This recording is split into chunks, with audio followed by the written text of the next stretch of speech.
फिर एक बार फिर से वही शुरुआत।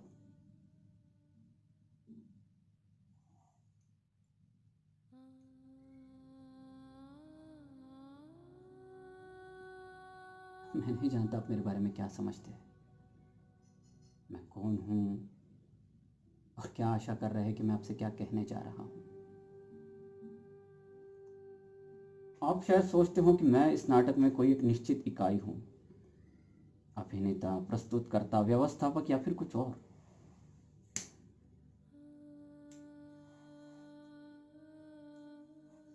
परंतु मैं अपने संबंध में निश्चित रूप से कुछ भी नहीं कह सकता,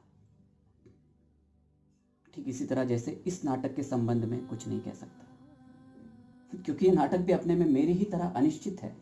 और अनिश्चित होने का कारण भी यह है कि कारण की बात करना बेकार है।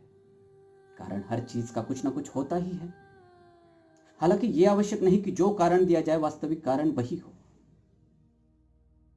परंतु जब मैं अपने ही संबंध में निश्चित नहीं हूं तो और किसी चीज के कारण अकारण के संबंध में कैसे निश्चित हो सकता हूं।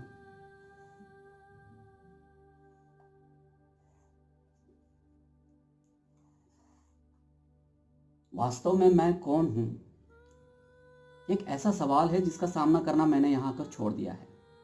जो मैं इस मंच पर हूं वो यहां से बाहर नहीं हूं, और जो यहां से बाहर हूं इसमें आपकी क्या दिलचस्पी हो सकती है कि मैं यहां से बाहर क्या हूं।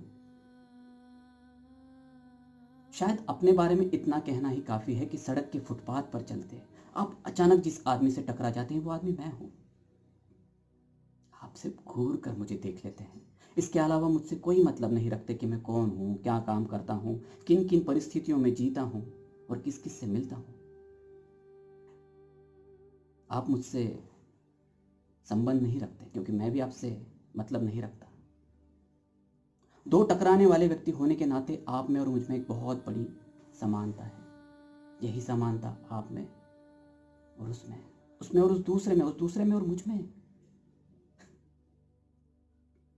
बहरहाल इस गणित की पहेली में कुछ नहीं रखा है। बात बस इतनी सी है कि विभाजित होकर भी मैं किसी न किसी अंश में आप में से हर एक व्यक्ति हूं। और यही कारण है कि नाटक के अंदर हो या बाहर मेरी कोई भी एक निश्चित भूमिका नहीं है।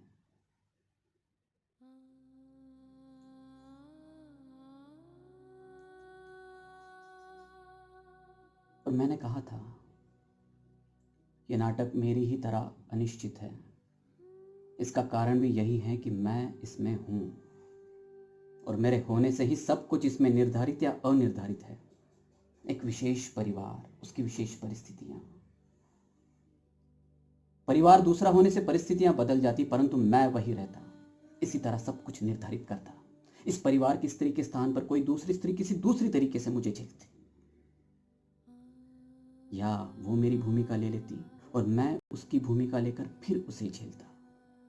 नाटक अंत तक फिर भी इतना ही अनिश्चित बना रहता और यह निर्णय कर पाना इतना ही कठिन होता कि इसमें मुख्य भूमिका किसकी थी, मेरी, उस स्त्री की, परिस्थितियों की, या तीनों के बीच से उठते कुछ सवालों की। पर हो सकता है कि यह नाटक को एक निश्चित रूप ले सकता हो किन्हीं पात्रों को निकाल देने से, दो एक पात्र और जोड़ देने से, कुछ भूमिकाएं बदल देने से, कुछ पंक्तियां हटा देने से, कुछ पंक्तियां बढ़ा देने से, या परिस्थितियों में थोड़ा हेरफेर कर देने से। हो सकता है कि आप पूरा देखने के बाद या उसके पहले ही कुछ सुझाव दे सके इस संबंध में। इस अनिश्चित पात्र से आपकी भेंट इस बीच कई बार होगी।